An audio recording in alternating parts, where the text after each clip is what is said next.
നമസ്കാരം, ഋഷിപ്രോക്തം ചാനലിലേക്ക് ഏവർക്കും ഹൃദ്യമായ സ്വാഗതം. ഇപ്പോൾ കന്നിമാസമാണ്.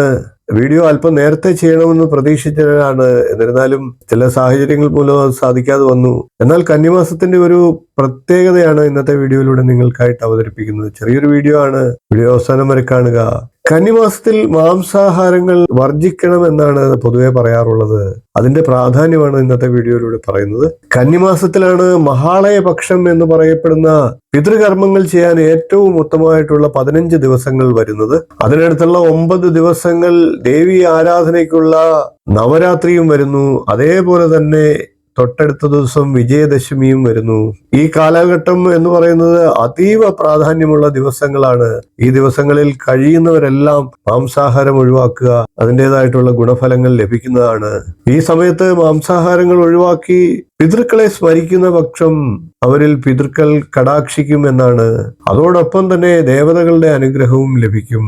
അതുകൊണ്ട് തന്നെ കന്നിമാസത്തിൽ എല്ലാവരും മാംസാഹാരം ഒഴിവാക്കുക. പിതൃക്കളുടെയും ദേവതകളുടെയും ദേവിയുടെയും ഒക്കെ വിശേഷമായിട്ടുള്ള അനുഗ്രഹം നേടിയെടുക്കുക.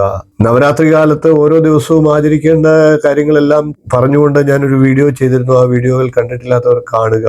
നവരാത്രി കാലത്തെ നമ്മളുടെ മനസ്സും ശരീരത്തെയും ശുദ്ധീകരിക്കുക. നല്ല ചിന്തകൾ വളരട്ടെ. അതുവഴി നമുക്ക് ആധ്യാത്മികമായിട്ടുള്ള ഉന്നതി ലഭിക്കും. അങ്ങനെ ചെയ്യുന്നവർക്ക് ശാരീരികവും മാനസികവുമായിട്ടുള്ള നേട്ടങ്ങൾ ഉണ്ടാകുന്നതാണ്.